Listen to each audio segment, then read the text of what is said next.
Hey, welcome to another episode of the WP Life. I am Felicia Day, and today we are doing you know what? I'm not even going to talk about it. First up, we have Patton Oswald. Why don't you go ahead and introduce yourself, Patton? I'm Pat Oswald, also known as James Trout on Twitter. I help manage and wrangle all the Walpoos on walpoo.us. Awesome. And we have the other person. Hi, I'm Josh Pollock from Caldera Labs and the lead developer for Caldera Forms, a drag and drop responsive form builder for WordPress. Yeah, but that's not your name. No, yes, it is. What is it? No, I'm Felicia.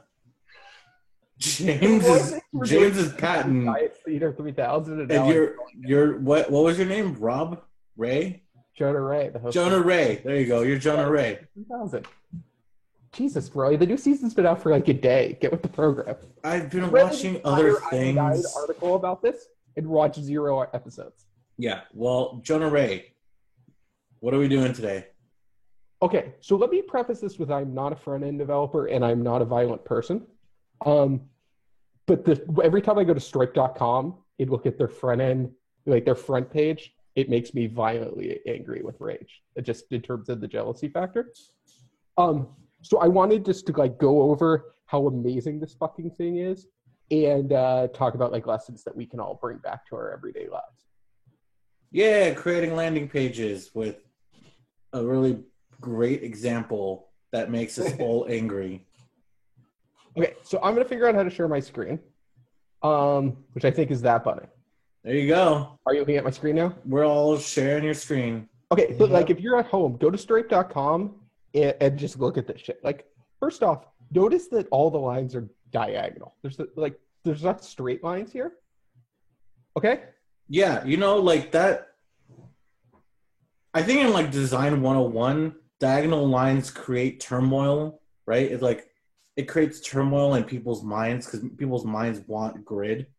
But when you have a diagonal line, it automatically creates like a focal, like a confusion in your head subconsciously.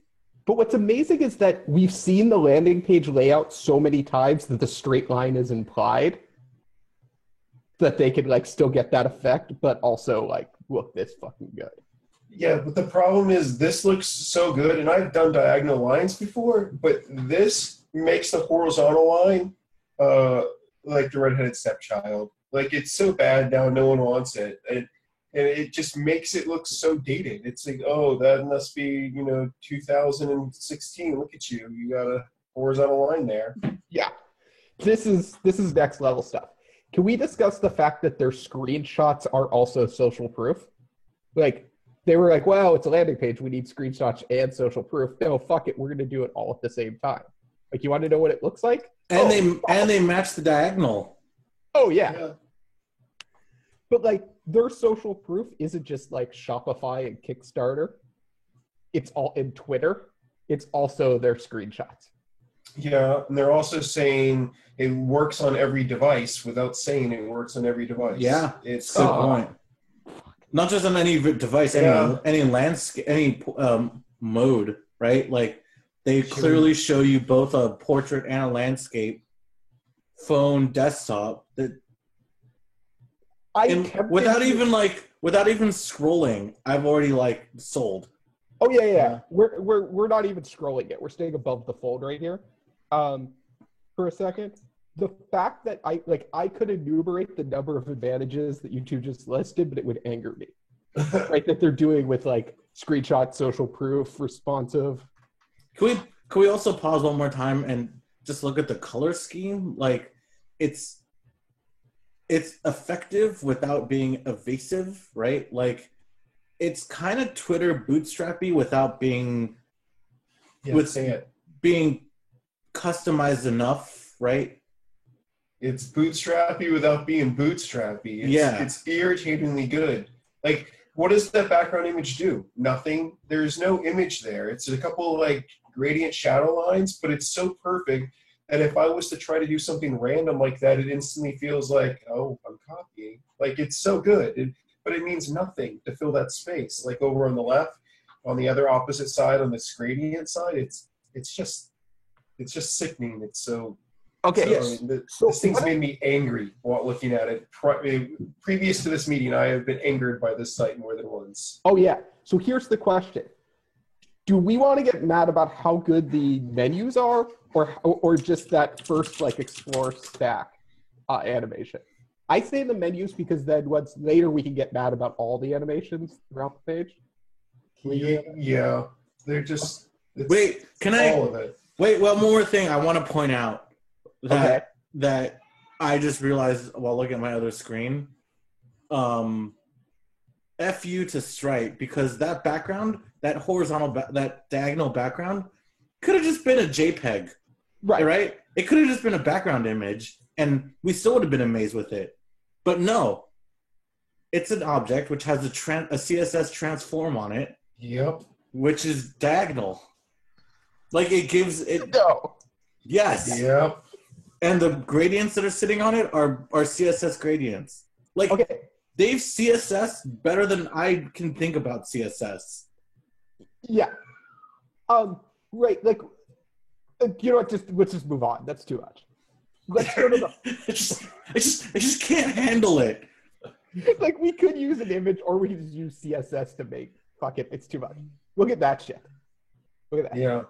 Look at that. Look how it like sways out. And what's amazing is that they built this thing here.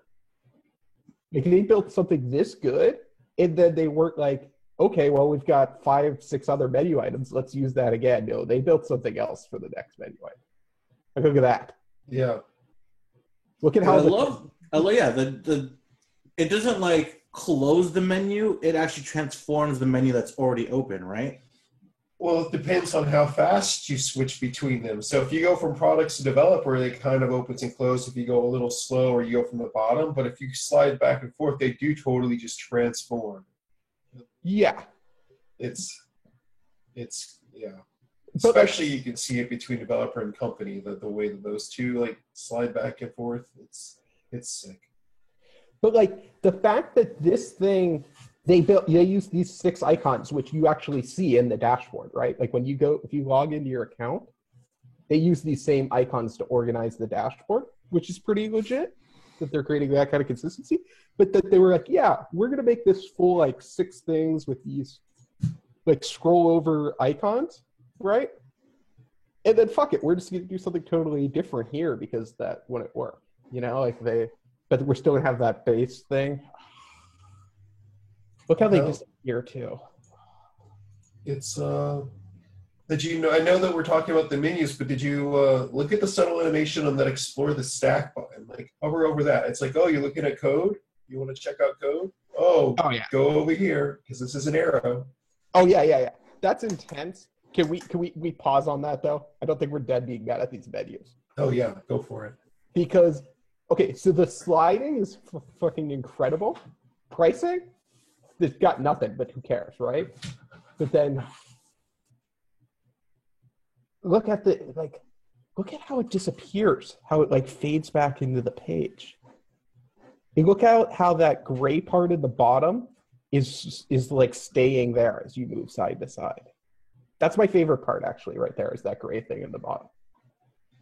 So while I was doing my last redesign, this site did come up, and that's sort of where we got so angry at it, because this is set a whole nother level to like, what do I find is elegant, but like still not, like this to me is like new corporate modern, like it works, but there's nothing too cheesy or too much, and it's so perfect that I had to keep telling myself, well, they have a whole design team, right? Like, how long did this take them? Because doing this by myself, a one person, like this would be probably a couple months worth of work if you look at this whole site. But do you think it was, like, how many people do you think it took to build this experience? What's really annoying me is the fact that it's all done with code. Like, I want to be like, yeah, that's cool and all, but they used a background image with that for that horizontal, or the diagonal line. But they didn't. They went ahead and used this. Like, I feel like the guys that actually, like, we've all used Stripe. Like, Stripe as an API is actually really, really cool. Like, as a developer payment gateway, it's leaps and bounds ahead of PayPal. I love using Stripe for building out e-com stuff. I want to say like the same people that like were like, okay, this is how we're gonna create the API for our developers. We're like, let's create the homepage. Like I know that's not true, and I don't want to make that, but I want to believe that. I want to believe that the guys that were like, we're gonna make the best API out there for e-com, were the same guys that were like, all right, we're gonna make this new homepage. It's like if you have an API that's that pretty and that well documented, that you would have a website this pretty. But like the code behind it's even good. Can we go back to James's question? James is like, how many people would you task with this? And I don't have any clue of that because I don't do this kind of development. Whereas James is sort of small shop, so he's got a few people. Roy, you work at like a really large entity. If they were like, we have a new product at your company, we need a landing page that needs to look as good as Stripe, how many developers would you put on that? Probably a handful of, probably like 2 to 3 developers, but you got to think about it as in terms of, well, before it even touches developers' hands, it's probably touched at least 5 UX people's hands. And I'm talking about designers, I'm talking about UX people that are like UX gods. So they've touched it. It's gone through product and that kind of stuff. Yeah. So it's gone through at least like 10 people before it even touches developers. And yeah, once it hits the developer, you're talking at least 2 to 3 developers. So like, plus all the code revisions and code reviews. Like you want to make sure it's done right.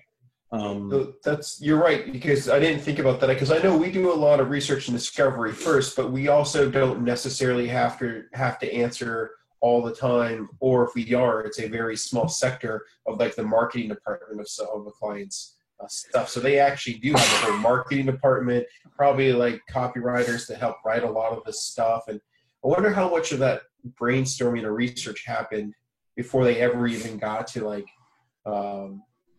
any type of like wireframing. Yeah, it'd be cool to see like a mock flow of this whole thing. Like, what did the first mock, like when they said, okay, we need to redesign the homepage, or we need a new mock-up.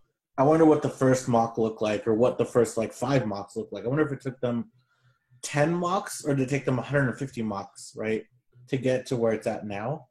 Mm-hmm. And then where was that lead developer who might not even touch the API at all, but that lead, that developer who was on this team that was like, you know what, we're going to code all this the right way. We're not going to do, diagonally placed image on a background JPEG, even though we totally could. Okay. They're like, no, we're going to code it right. We're going to code it with the coolest things.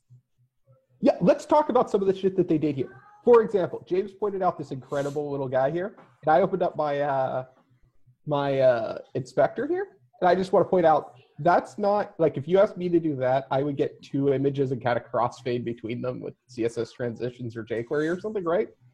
No, they made one SVG that as a polygon that they just transform slowly.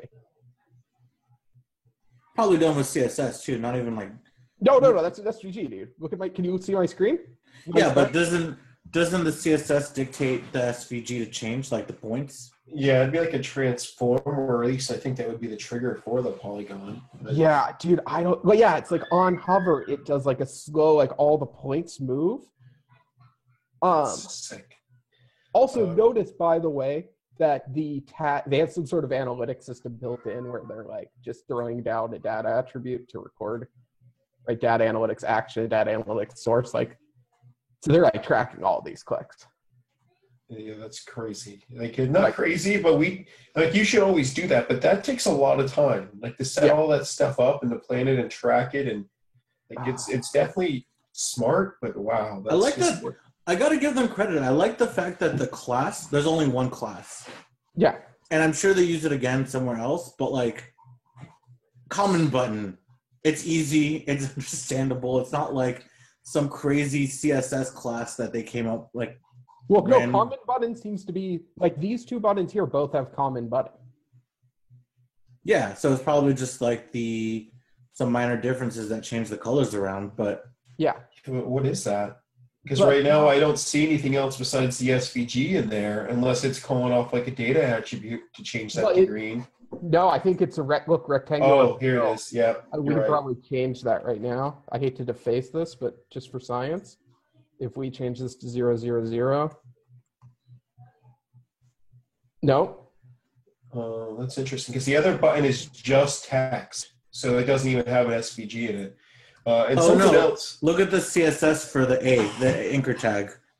Oh. Intro, first child, A has the background. If you remove that background color, it looks like the other button. Okay. Okay, gotcha. Okay, but I just wanted to point out that that fill was for the bottom one there. So. Gotcha. Yeah, there it is. Rectangle, polygon, because that's a rectangle and that's an arrow. I totally get it. So they're moving it's actually one SVG, but two like objects within that SVG. Okay. So that they're moving simultaneously when you hover.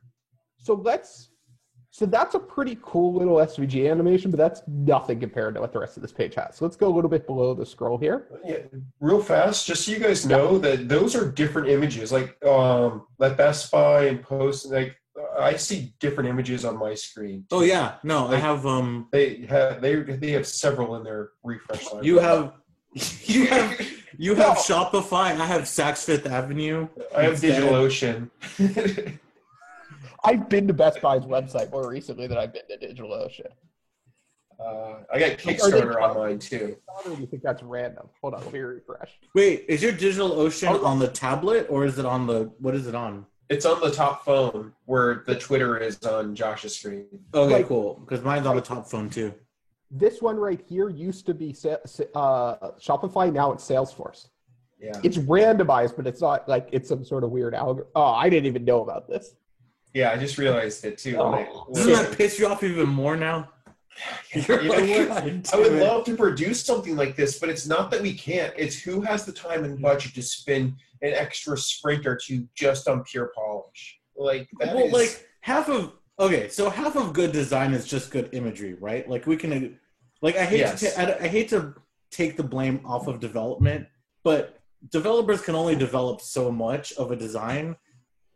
Like there's a good chunk of design that's just good imagery, and this is good imagery. This is because that's not a screenshot of BestBuy.com. That's like somebody made this cool mock-up of BestBuy.com. Yeah, it's like a wireframe. I mean, it gives you the point across without actually being a screenshot of like. Dude, I didn't know that the background, the screenshots changed. See, I thought maybe they were interchangeable between the devices, but I think you're always going to get Best Buy on that screen. Okay, so let's scroll down a little bit more here, right? So this, of course, is a diagonal section, which, like, by the way, as you scroll, you'll notice that thing's changing. This green thing here. By the way, just throw that out there. That's kind of a throwaway they did. Right?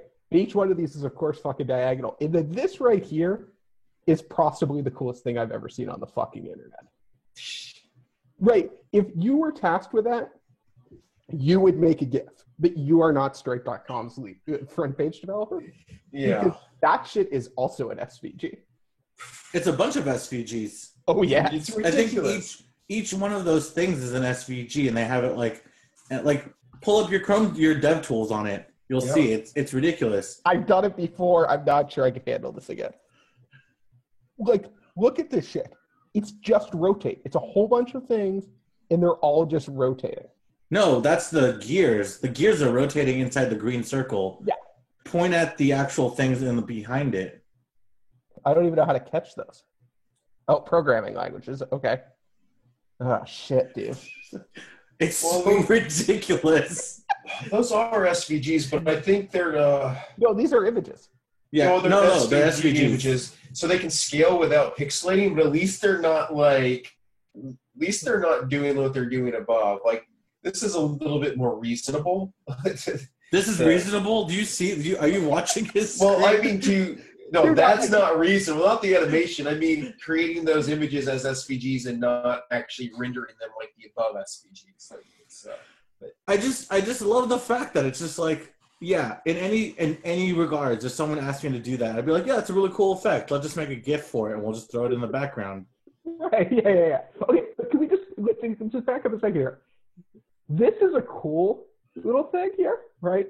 And that's like above the fold. Everybody's going to see that. They didn't blow their wad on the one above the fold. They waited 1, 2, like 3 screen scrolls to get to the one that's like. But they did it. But how perfect is that? That they were like, okay, what's cool about Stripe is everything except credit cards. Yeah, their pricing structure is good, but this is like the developer-friendly platform. Where did they spend their like really serious SVG? Because you could, like, if every SVG was on this page, we'd be like, this shit's overdone, right? Like, if everyone was that complicated. But, like, you can only do that once on a page, and they spent it on, like, oh, man, there goes PHP. I love PHP, right? Right above the, like, look at this code. This code is beautiful. Yeah. I mean, we haven't even got to all the other sub-pages with all the other crazy SVG header nonsense. But, yes, it's amazing. And then this right here, where you're just like, by the way, notice that they default to JavaScript, which is smart, right? It's probably the most universally known language, right? Like they support like Clojure, but who knows Clojure? Not every people are to be pissed off. It's the most common. It's the most popular language right now. Yeah. Yeah, but notice that it's in ES6. Yeah. Right? Like old JavaScript don't have constant and await and string concatenation like this, right? With the thing above tab. This is like that's a nice touch. Well, like that, it's not like they're putting like. That's why I love Stripe. They're not putting any effort into this code. They're not like saying, "All right, let's put the best code out there. Let's make it." This is just like straight out of like what you would do, and like you like it because this is literally what you would do if you were using Stripe's API. Like, they're not even trying to sell you at this point. They're just like here, but it's just so fantastic that it's just like that's all they have to do. Go to the section, click on reporting, and then click on payments and watch that little white background move. What white background? Do it again. Click on reporting. The white highlight. You might have to see this on your own screen. I feel like I should have pulled out my Mac for this just because it has the better screen. Like the hover effect, like the background. But like if you skip levels, like it's a nice transition in between each level, but that's kind of whatever. But the fact that if you skip levels, it still slides really nicely through the other levels. Ah, shit, wrong button. That's pretty incredible. Yeah. 13 more SVGs.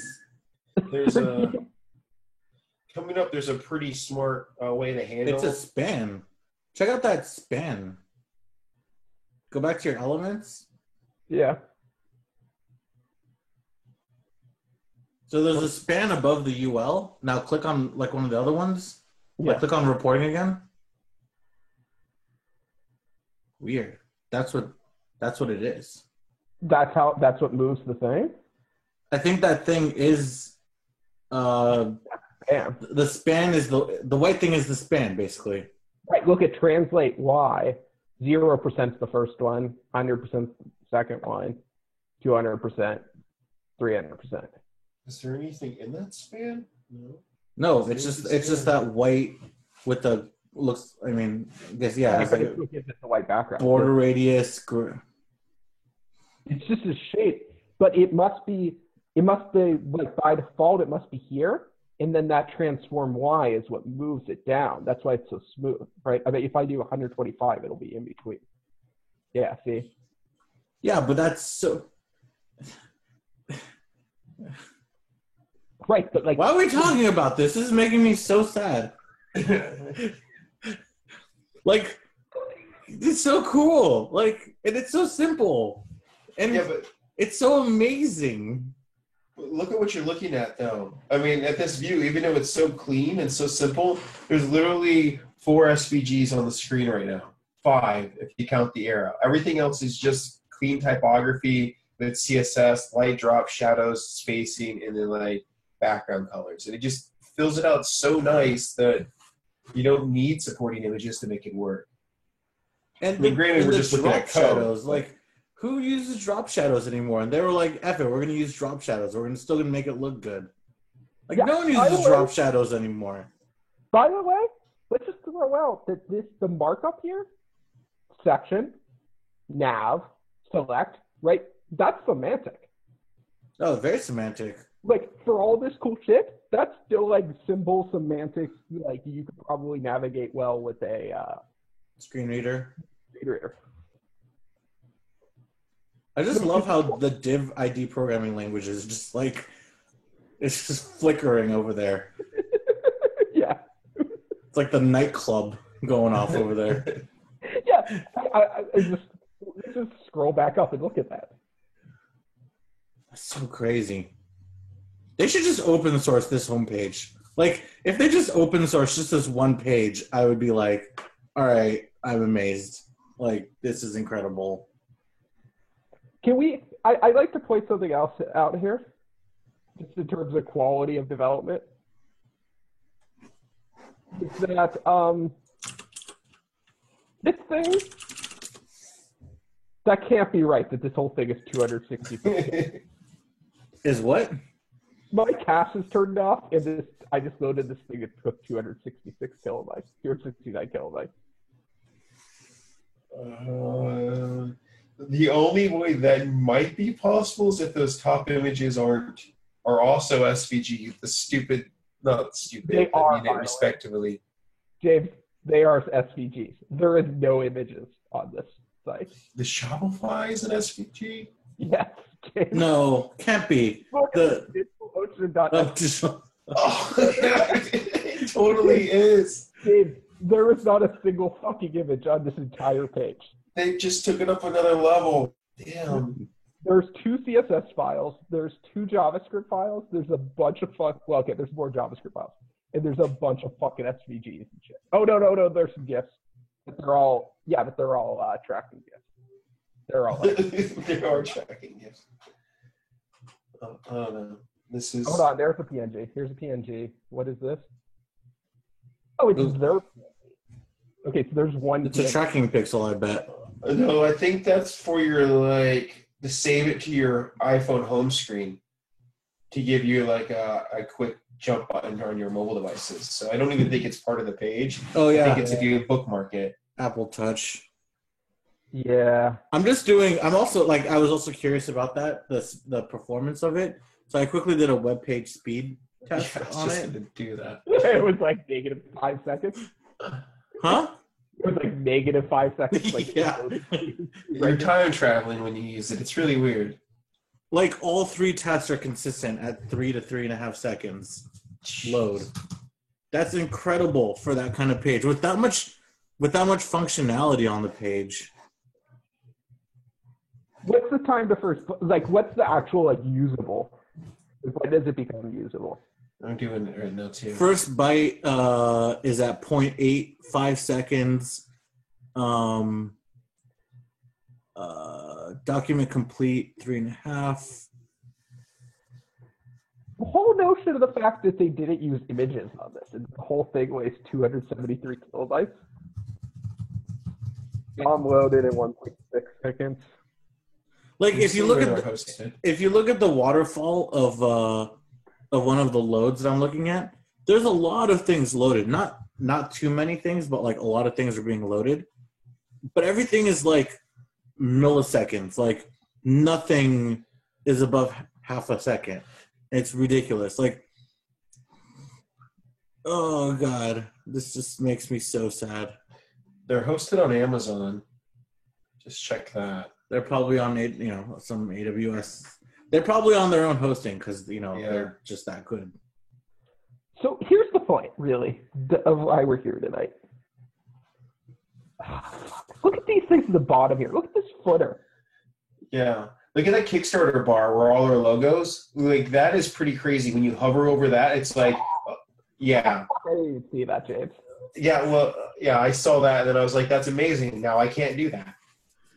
Every time I see something on the site that's so good, I instantly love it and then hate it because I don't. Okay, so I'm wondering, when you see something like that, right? Is that a designer who's honestly thought of an idea of like, all right, here's what we need to do. We need to like blur out all the things and make one button? Or did they steal that from somewhere else? Did they see that somewhere else and then like how well, more than likely they where is that probably creativity? saw it like somewhere else. I don't get it. Well, like the thing is that I couldn't do any of this. Like I am so bad at visual design. Like anything I've ever had done that looks good is totally somebody else's fault, right? Like I'm not a designer. I'm not a front-end developer. So this to me, like it just angers me because I also have a front page of my website and it doesn't look this good. And like this is just, but also like as like just understanding how good this craftspersonship is, like in terms of this looks this good, it's so functional, it's semantic, it weighs so little. I mean, the shit looks good, like in IE5, right? Like somehow, like it probably does somehow. I'm just curious, like, but that's the thing. It's like if I was given this, right? If I was given like a mock of this, you know, I'd have some trouble with it, but I'm sure I could code it as a front end dev. But like, I don't get stuff like this ever, and I'm not sure if like the designer is supposed to say, okay, here's where like we're gonna fade this out, blur it out, and we're gonna have see our customers button show up instead, or that's so good. Or if did the developer come up with that? Like, was the designer like, yeah, fine, every button can just click to the same page, or was the developer like, no, here's what we're gonna do with this? Because like, I'm not that like I can't imagine myself ever being that creative, and I think it really saddens me.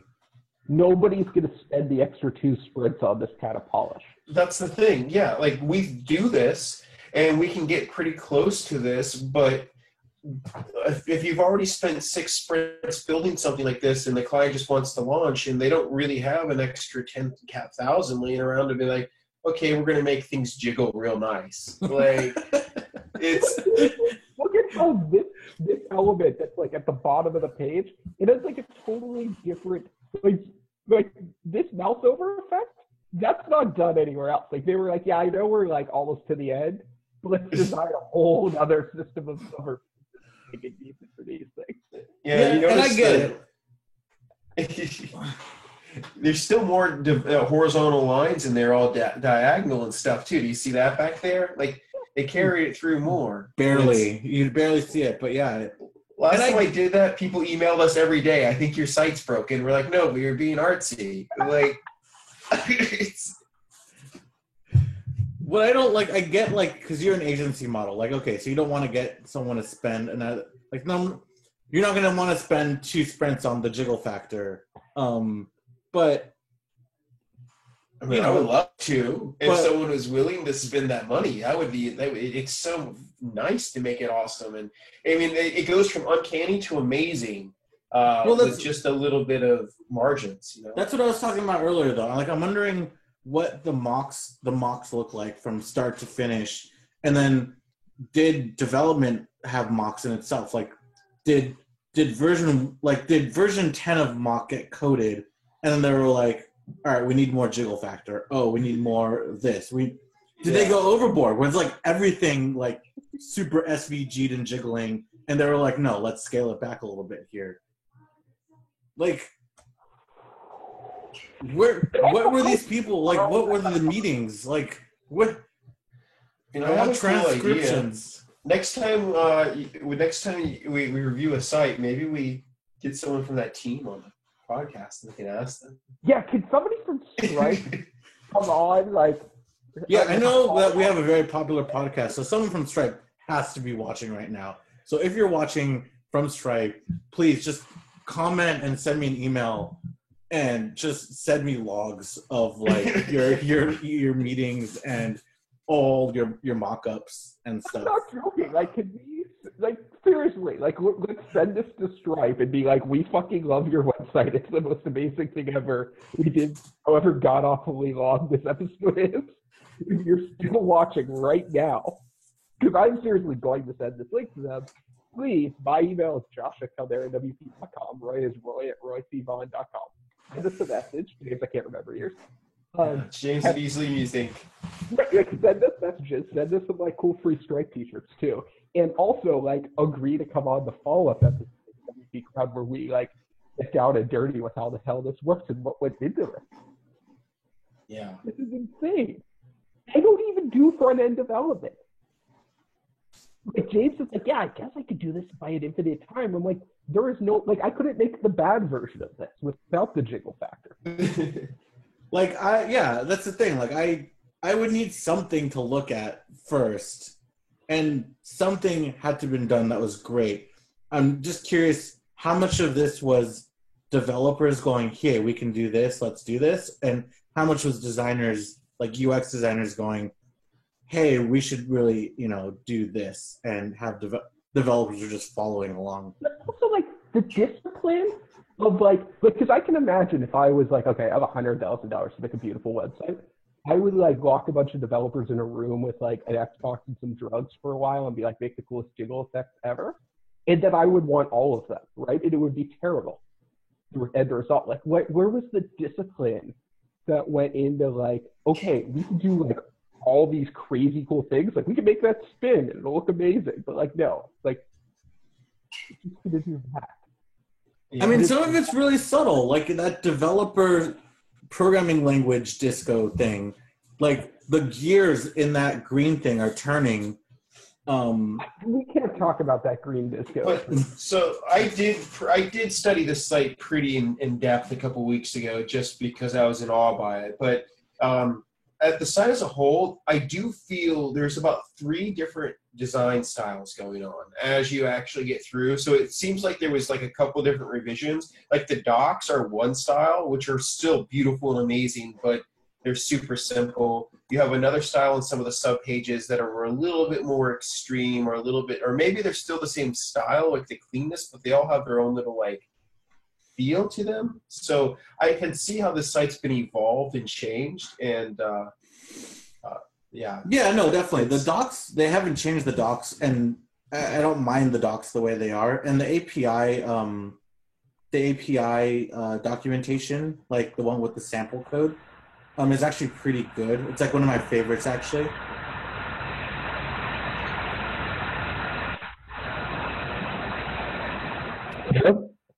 Oh shit, that was the sauna.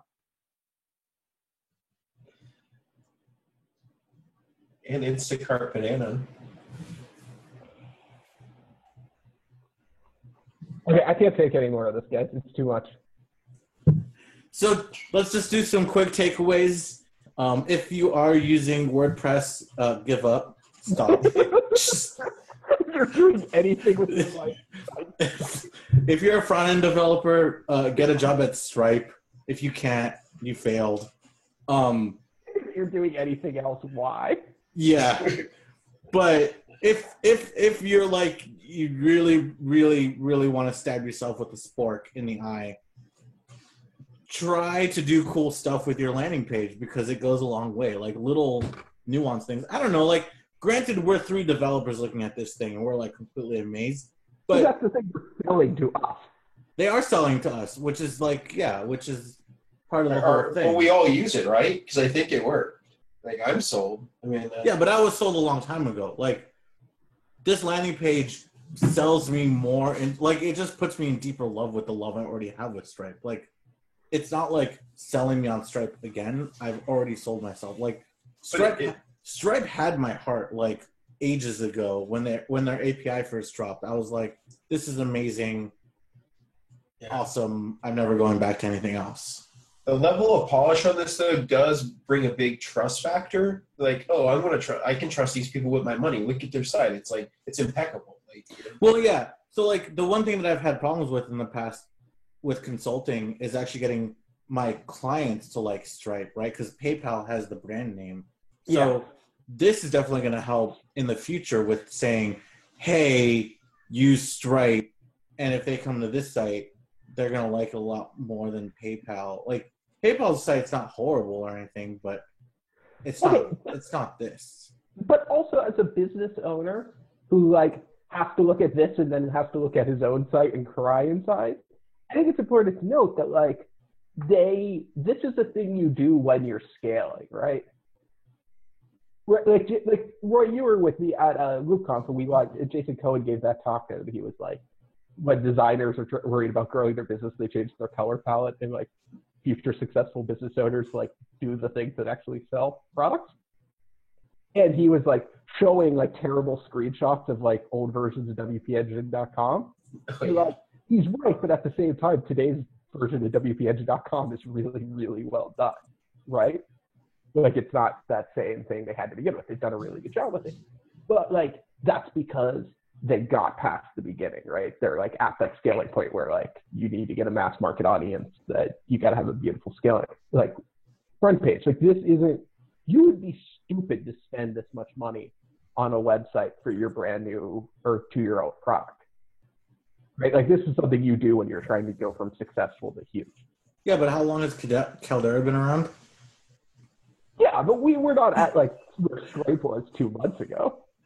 Yeah, my website sucks, bro. What do you want?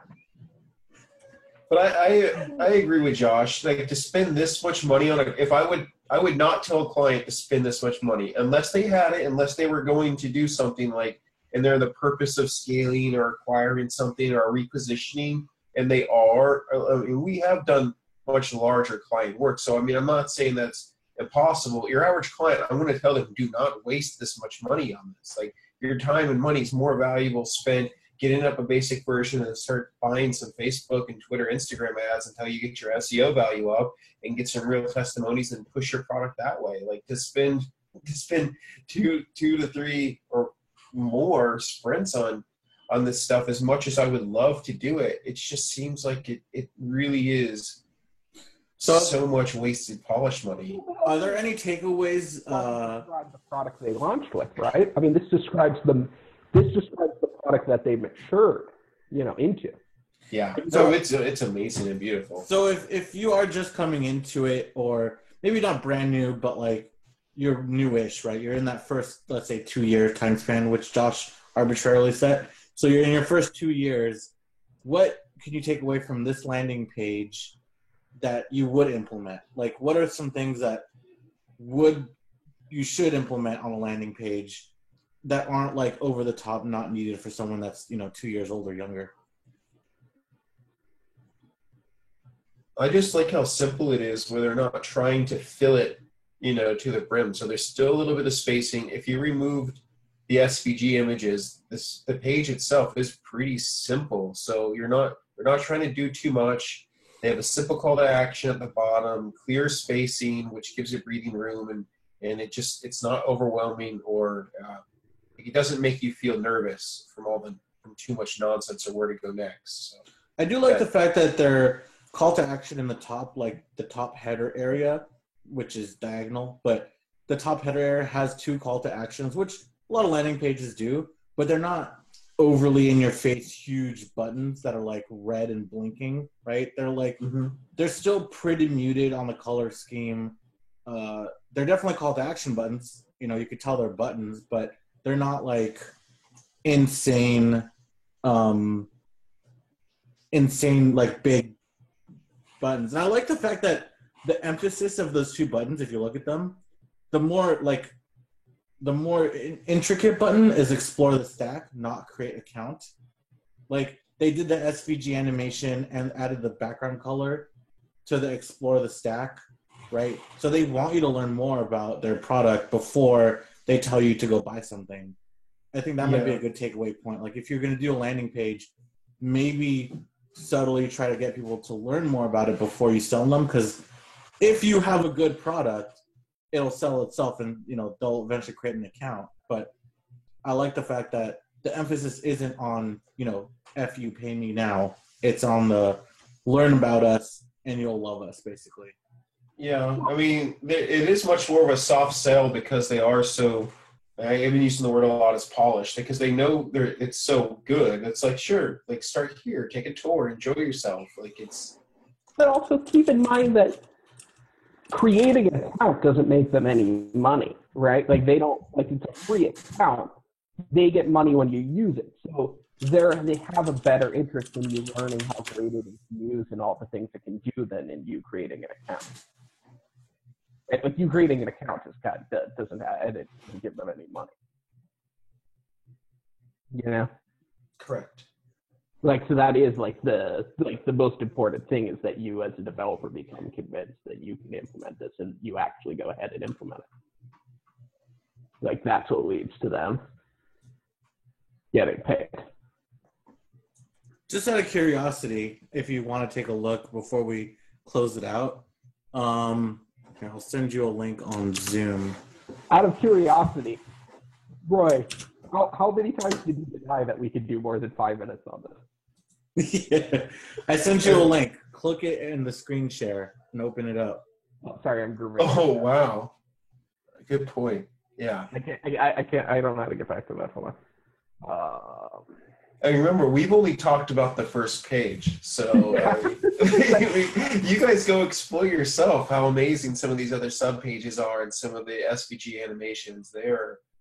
They'll just hurt your head. Oh, shit. This is exactly what I was talking about before. I'm just saying, like, if we're teaching anyone about anything about landing pages and front pages, this is where they were. What is this, 2012? Yeah, 5 years ago. That's 5 years ago. 5 years ago. That is. But like they were focusing on being the best API out there. Like they were focusing more on, the development aspect of it, which they still are today. But they're not trying to compete with. This page has nothing to do with competing with PayPal, which is what they are on a lot of levels. They are a PayPal competitor. But they focus so much of their attention on just being a great developer's tool, which I think is fantastic. At least it's responsive. I mean, like that. This doesn't look good, but it gets the point across, right? Right? Like they got everything. It handles PCI. The API is real nice. The pricing's good, right? That was one of their hugest. Like the way that they sold this on Stripe on developers with the API is great, but they sold it on the developer's client on the pricing plan is great, right? Because they're also competing with Authorize.net, and Authorize.net, beyond having the world's worst API and they're working interface, incredibly bad. Authorize.net's also expensive, right? Like Authorize.net's like, fuck you, we have tons of features. Authorize.net's the enterprise tool. Authorize.net has and always. Like, you can't just go sign up for Authorize.net. That's the thing. You have to go in through an actual, merchant gateway. Like, you have to sign up through someone else to get you an Authorize.net account. And they have the most convoluted accounts. Like, you don't, they have, AIM, CIM. They have all those account types that are just, We're not going off of that. The point is that, because, that's the yes, that's the opposite end of the spectrum.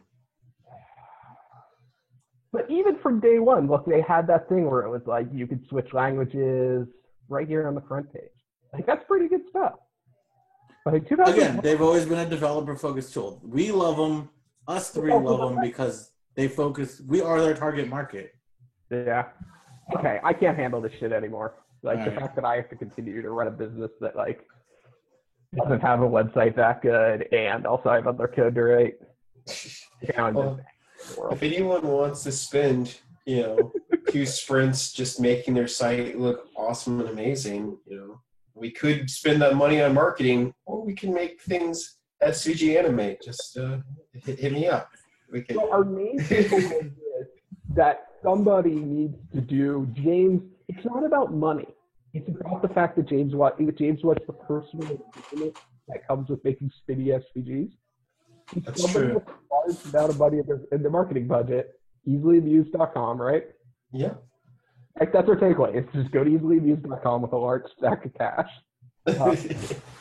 And just email him and in the subject line, just say, I want the jiggle. It's true. So I'm going to wrap it up there. I'm curious if you're watching this and you're from Stripe, please send us an email.